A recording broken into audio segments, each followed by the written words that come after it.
Jackpot, baby. Raiders Fan Radio. Oakland, L.A., Oakland, Vegas, Raider Nation, wherever, forever. You got your old Uncle Mosh and Raiders Fan Radio from Murf's Man Cave, taking a lighter journey into the dark side. Sit back, put your feet up, pop a top, and enjoy the ride. Here we go! Look left, look right, selecting top, a leaping top, touchdown! We miss you, we love you, and we'll see you in the Hall of Fame. When you have great coaches, then after you have great coaches, you get great players. You have a great organization, and you tell them one thing: just win, baby. Way up the middle, intercepted Filipiano at the 50, high running down, Oakland football, and I think Oakland victory. The Oakland Raiders have scored on the most zany, unbelievable, absolutely impossible dream of a play. Well, I love this team. I think this team can win. I think this team can win.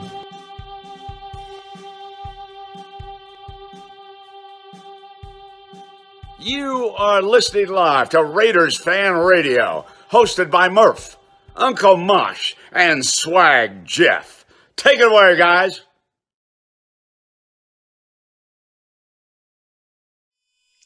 What is up, Raider Nation? Your buddy Murf back once again for what we trust will be a episode of Raiders Fan Radio, the therapy session. Appreciate everybody joining us tonight live on the YouTubes. We got a lot to talk about, so we're just going to settle in here to the fan cave. We're in process of redoing the fan cave, and we weren't going to do a show this week, but Jeff and I felt it was necessary for us to talk about our feelings. We have to. So let's, without further ado, welcome in my co-host for the night, Swag Jeff. Thanks for having me. Yeah, you know, there's a lot of emotions and there's a lot of feelings, and all those feelings are valued. And so this is a safe place, Jeff. It really is. It really is. Yeah, we got these uncomfortable chairs that we're sitting in right here. So yeah, we're kind of just gonna lay it out a little bit today. We're gonna do our thing, and hopefully we'll maybe feel a little more at ease and relieved, and you know, just ready to move on to the next thing. And so thank you for your bravery. No, thank you for your bravery.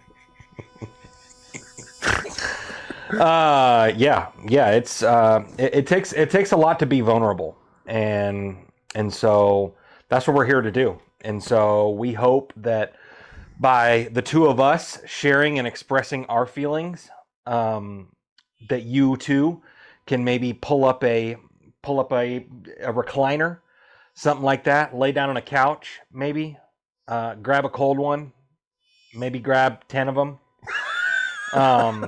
And just kind of join us with this experience.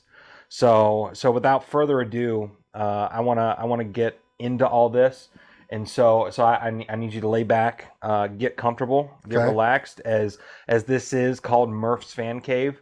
Although all of our feelings are validated, I want you to really open up. Thank you, Jeff. I feel seen. Thank you. Also, if you're seeing us, hit the like, hit the subscribe, hit the thumbs up. Thank you to our partners at Just Blog Baby and Fansided. We appreciate you very much, and we love you, Raider Nation. Respect to TeePublic as well. All right, Mr. Murf, thanks for coming in today. One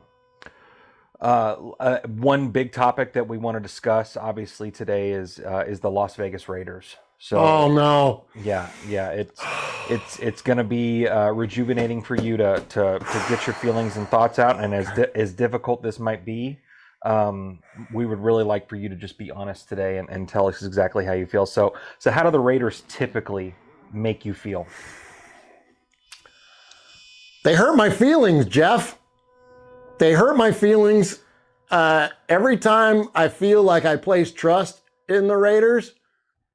They stomp on them, and I don't feel valued as a fan because every time I'm encouraged and excited for this team, they shit the bed in the most grand fashion in front of the whole world to see. And I know that their actions are not mine to own. I know that. But I wear their stuff. I decorate my house with it. So many of my friendships have been formed around this team. And so when they do this stuff, it invalidates all of that.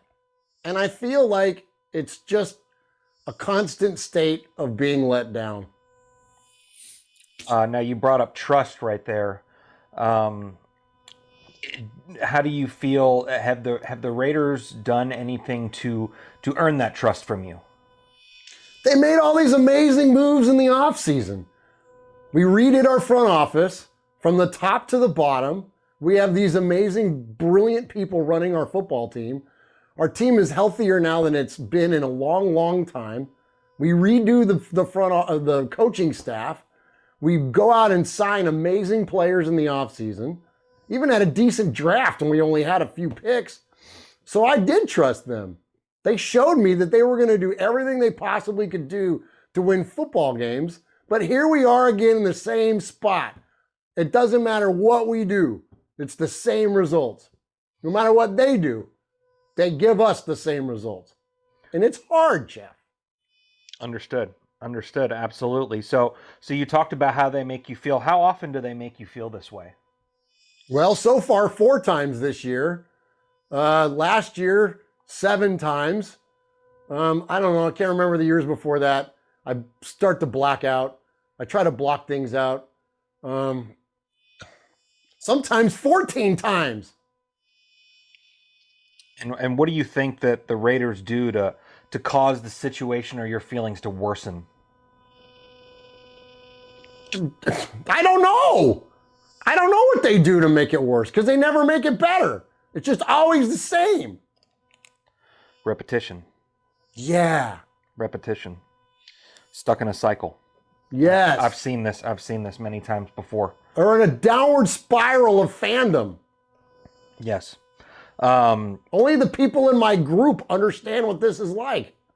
Understood. Absolutely. So what avenues have you pursued to try to solve the way that you feel? Well, I looked at some other teams. I mean, I would never question my fandom of the Raiders, and I would never stop being a Raider fan. But I did look at some other teams. I looked at some other players. I like Aaron Rodgers. I think he's a really good quarterback. I like Josh Allen. I think he's a really good quarterback. I like watching Jalen Ramsey play defense.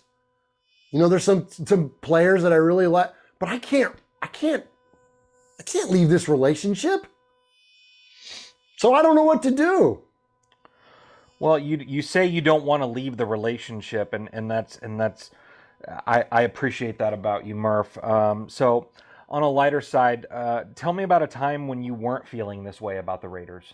After the Chargers game last year, okay, we fought through so much adversity. Maybe Rich Bisaccia and Mike Mayock wasn't so bad of a combination. Like maybe we should have just, it's like we can't enjoy success. Like every time we find a little bit of it, we want to change everything. Well, maybe we shouldn't change anything. Maybe we should have just stayed the course. So what energizes you or makes you feel better after the Raiders put you through what they've put you through recently? Sharing with my fellow members of Raider Nation. It's important. Family. It's a very important thing. No one circles the wagons like Raider Nation. It's true. So you mentioned, name one time or one instance that the Raiders have done something that you dislike, and what do you wish they would have done instead? One time, say that one more time. What is something that the Raiders did to you that you wished they would have done something different? And what would that thing have been? Oh my gosh, that's a tough question. We're getting down deep, Murf. I wish they would have never left the Bay Area. I know that that's not Mark Davis's fault, and I don't blame him. But I miss them being in Oakland. Mm-hmm. Mm-hmm. That hurt feelings. They left when I was a kid. I think that's why it hurt so much. You're really helping me connect with my feelings. Absolutely. When I was a kid and they moved away to Los Angeles, it hurt my feelings because we didn't like teams from Los Angeles. We didn't like the Dodgers. We didn't like the Lakers. We were Northern California sports fans, East Bay Area sports fans. So when they left the first time, it hurt my feelings as a kid. Mm-hmm. But I was able to maintain my fandom. And then I was able to reconnect with them being the Oakland Raiders again in adulthood. And then they left again. Mm. Mm. And I was hoping that when they went to Las Vegas, things would change. Because then we didn't have the bad facilities, the practice facilities. We would have a beautiful, nice new stadium. We would have a city that would be supportive of the team. Not that Oakland fans were. The fans were, but the city leaders were not. And then the entirety of the Bay Area they're mostly Niner people. So like, I thought things were going to change. I thought on the field things would change, and they didn't. Well, you brought up change, and one thing that we discussed quite a bit on Raiders Fan Radio was Josh McDaniels and the word adaptation. So what does that mean to you? What does that word mean to you now in relation to Josh McDaniels and with the Raiders? It doesn't. It seems that when he does adapt, and last night he adapted. I love the shot on 4th and 1. I love that deep shot. You know, I love that we've looked for Josh to be a little bit more of that dog as a coach. And I like the idea that he went for it for the 2-point conversion. I know that's not a common opinion, but I love that idea that he did it. Well, I think that's bullshit. Jeff, I have the chicken. It's my turn to talk. All I'm saying is I think it was a bullshit. I'm sorry. Do you have the chicken? Would you like the chicken? I would love to have the chicken.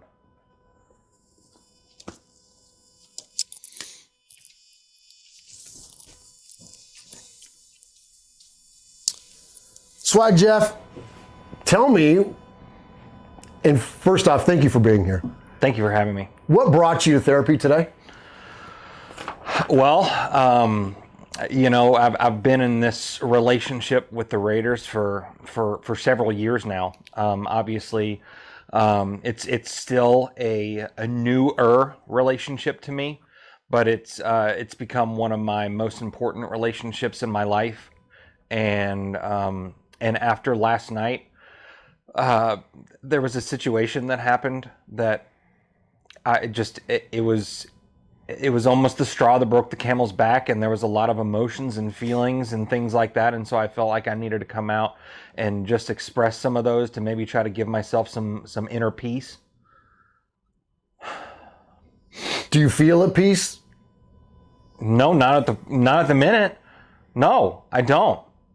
No, I don't know. There's so many feelings just in my heart and in my head and all that that's why I'm here, Murf. I'm really trying to make sense of everything and understand where we've been and where do we go now. You mentioned a recent incident. Yes. You're wrong about your thoughts.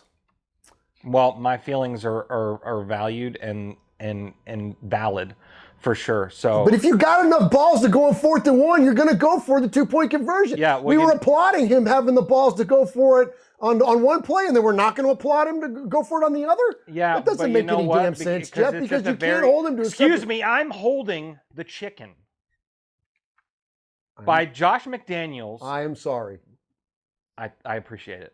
I appreciate it. So, by going for 2 near the end of the game to make it a 31-30 game as opposed to just kicking an extra point, Josh McDaniels basically slapped Patrick Graham in the face and said, "I don't trust you to hold the line and get us the ball back." That he wanted to win with 6 minutes left in the game as opposed to at least giving us an opportunity where if the clock runs out, we can still go to overtime and win this game. Does that make you feel sad, mad, hopeless, stuck? Maybe something else? Yes. To all those. I feel sad. I feel sad because at the beginning of the second quarter, when I saw my favorite team in the whole entire world up 17-0. I felt proud, and then I felt so sad when we started to see them score points before half and all that. And I'm so mad at Joe Buck and Troy Aikman for already bringing up the fact that the Chiefs had only come back down 17 points one time. They were already talking about it as if it was going to happen again. And I'm mad at them for that. And I'm mad at the Raiders for once again making me feel like an asshole for believing that they are actually going to pull off a win as opposed to just doing Raider stuff and finding ways to lose, beating yourself. Because I'm telling you, the Kansas City Chiefs did not beat the Raiders yesterday. The Raiders beat the Raiders yesterday. Did you feel at any point during that broadcast that you were watching a Chiefs home game? Did I feel like I was watching a Chiefs home game?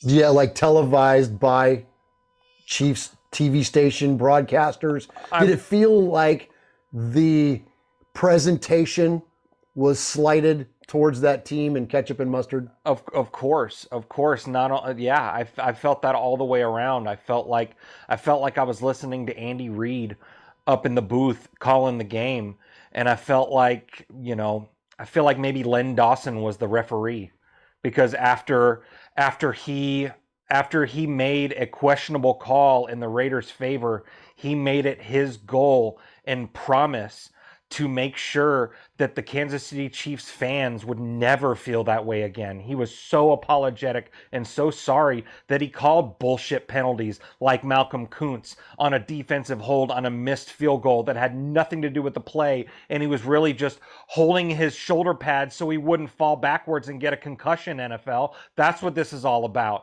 And of course they made it out to just be in the favor of the Chiefs, make up calls, all that stuff. That was another reason. I don't like blaming referees for outcomes, but damn it, do better. Do better. Jeff, I hear anger. Yes. Anger is okay. But anger, as we know, is a mask for fear. Jeff, what are you afraid of? Deceit? Betrayal? Well, I felt like this deception and betrayal that I've felt for the last 5 weeks. So back in June and July, it was a beautiful time to be a Raider fan. We had just signed one of the most explosive offensive minds in the NFL in Josh McDaniels. We signed the best wide receiver in all of football, Devontae Adams. We signed a powerhouse defensive end, Chandler Jones, to the roster. We re-signed Derek Carr to an extension, Max Crosby to an extension, Hunter Renfrow to an extension. At the very last minute, even despite Drew Rosenhaus, we were able to sign Darren Waller to an extension. And frankly, Darren Waller has robbed all of us. He's robbed every one of us. 6 plays, $51 million, and we get 6 plays and a bum hammy and rock hard hands that can't even catch an effing football. It's betrayal. It's betrayal. What do you feel, safe space? Sure. Speak your truth, Jeff. What do you feel will make this problem better? What do you feel will make this season, the rest of the weeks that we have on the schedule, what will make that better in your world? Murph, not the product on the field. Not the product on the field. Raider Nation will make it better. It will make it more enjoyable. Woodson Whiskey will make it a lot better. Dreams of April and getting another high-powered player, whether it be quarterback, whether it be offensive line, whether it be secondary help, something. because if the product on the field isn't going to put more numbers in the left side of the column than the right, then that's all we can look forward to. So I hear a lot of self-soothing. Yes. I hear you leaning to things to cope. Sure.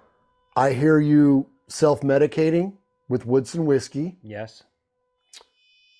What else are you doing to cope with 1-4, Jeff? Is it, now we know you will self-medicate on Wednesdays, Sure. 4 p.m. Pacific, 7 Eastern, youtube.com/Raiders Fan Radio. We know that you'll partake. Does that bring you peace for 1-4? Or is there something else, Jeff, that we can tap into? Oh, well, you know, more than whiskey, more than anything else. You know, that they call me Swag Jeff for several reasons, and you know, retail therapy is a real thing. And yes, being here today with you, you know, hopefully will release some feelings that I have about this team, and I can feel at ease, but always retail therapy. You know, I had a Devontae Adams jersey come in the mail yesterday, right before game time. Threw that 17 on, felt really good, and I can imagine over the next several days, I'll be making several more trips to Fanatics. I'll be making several more trips to TeePublic. If you just go to RaidersFanRadio.com/gear, click the t-shirt link, you too can get a Swag Jeff shirt, a new Michelle shirt, a Raiders Fan Radio shirt, a DADC, any of those things, and all that money does go to the One Nation Foundation on behalf of you, Raider Nation. So I will definitely be doing that probably every day for the rest of the week, at least. Jeff, we heard reports today from your kind wife, the sweet, sweet Chris. Yes. When you donned that 17 jersey, you went out in the front yard and pushed the mailman to the ground. Yeah. We know that striking out in anger, as we talked about, is a mask for our fear. Sure. How are the Raiders right now making you feel about yourself? What is making you afraid to lash out in this fashion? Well, I feel like a clown, Murph. I feel like a clown for once again buying into the fact that we're going to be more than what we were going to be. You know, I feel like a clown for thinking that we could, you know, go 13-4 this year. I feel like a clown for talking all the shit online to all the Chargers and Chiefs and Broncos fans about how they suck and how we're going to win the division. I feel like a clown for listening to Rich Eisen when he says that we were going to win the division and make a run. And it just doesn't make me feel very good about myself. I will never stop wearing the shield. I will never stop. I wore my Raider hat to work today and was just as proud today to wear it as I was yesterday. And that's the loyalty that I have to the Raiders, and more importantly to Raider Nation. And I will never stop. But sometimes I feel like if I were to take that hat off, you could see rainbow hair.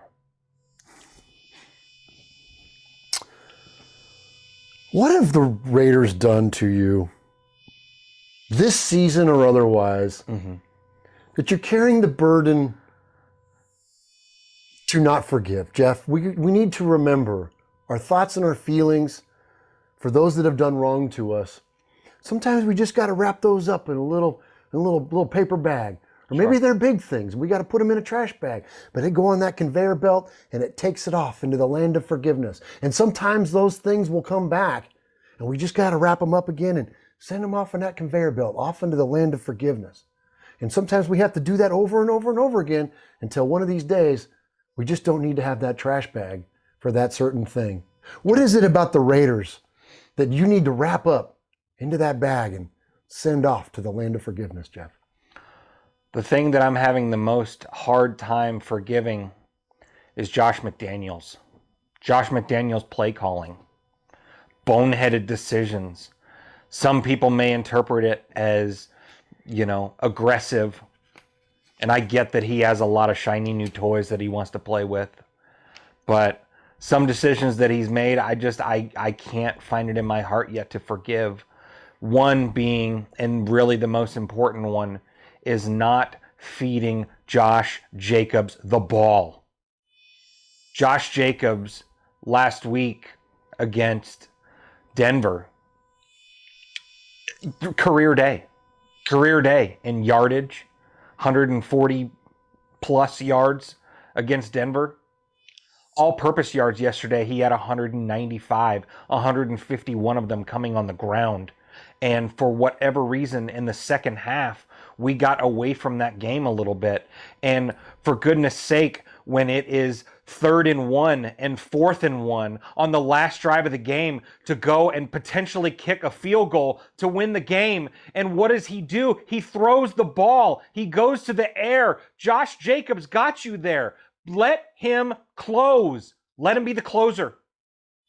I hear conflicting feelings. So now you're saying on the 2-point conversion, there was good to go for it? They should have just ran Jacobs instead? No, never. No, I'm talking about the last drive of the game. Oh, the last drive of the game. Okay, I got Last drive of the game. It's 3rd and 1, and he throws a big floater to Davante Adams, which should have been a catch. And that's a whole nother can of worms to open. But he calls for a pass play on 3rd and 1 when Jacobs has been surely getting you 5 yards a carry, at least. Let the boy eat. Jeff, on a scale from 1 to 10, how content are you with the overall condition of the Raiders?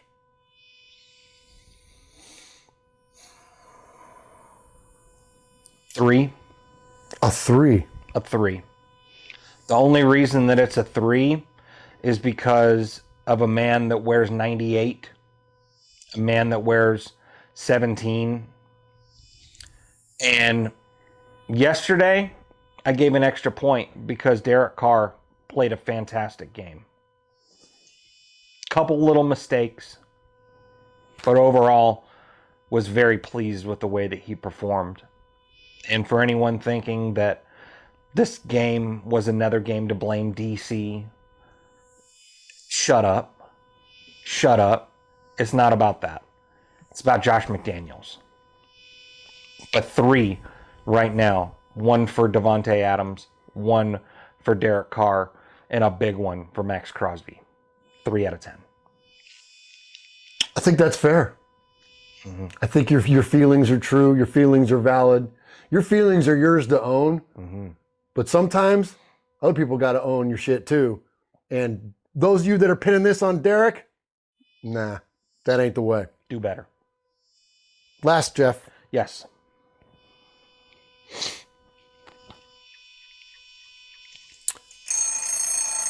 Oh.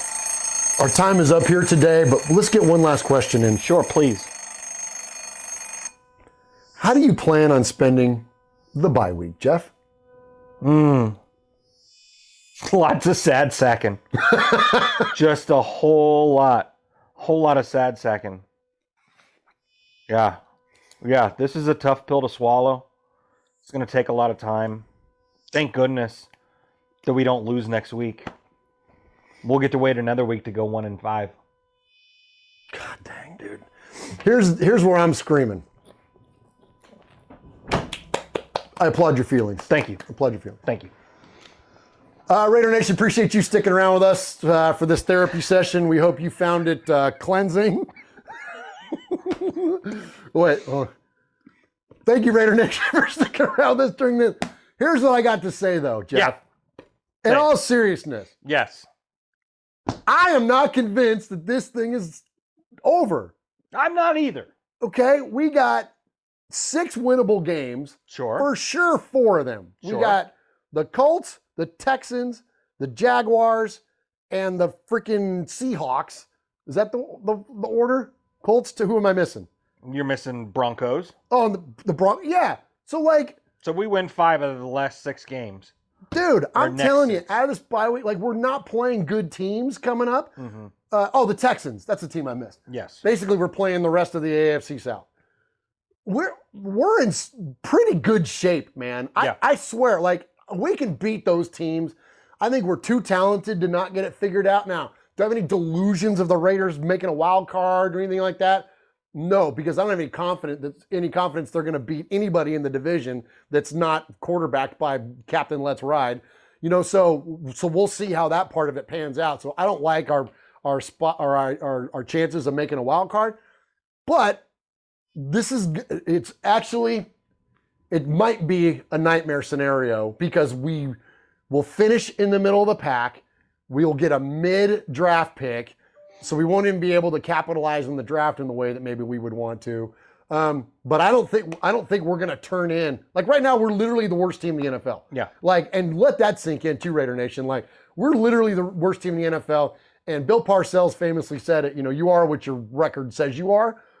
That said, they're too talented to freaking, you know, win 4 games this year. Right. So we're going to win a handful. We're going to go on a stretch here, which is going to kind of suck because then we're going to be riding high.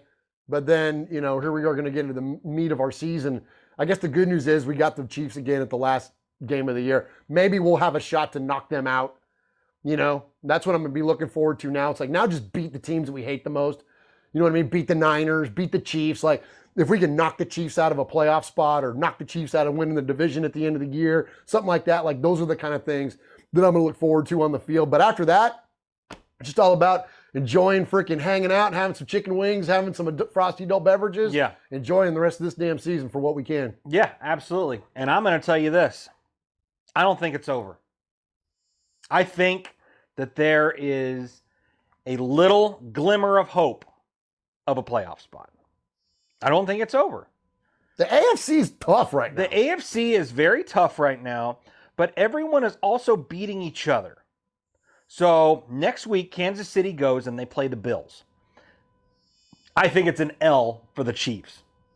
For sure. Oh, if they play against the Bills the way they played against us, the Bills will hang 50 on them. The way the Bills are playing right now, they're going to smoke them. But the Chiefs are still a really good team. So yes, we lost the game yesterday, but I like the way we played. For the most part. For the most part. You know, yes, there's a couple of plays that you can point at and go, that changed the game. That changed the game. But overall, I was pretty pleased.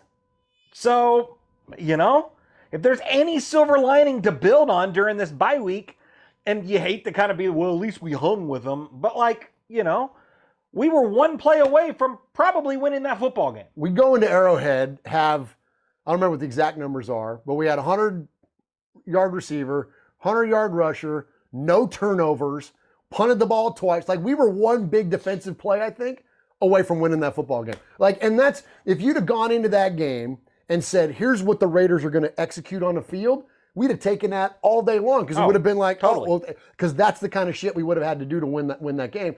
Again, it didn't go our way, but like, yeah, man, you know, and as much as we can, you know, and we don't agree on the 2-point conversion. A lot of people don't agree on that thing. We're kind of split down the middle as Raiders fans, or maybe even more so for the idea that he should have taken the extra point there.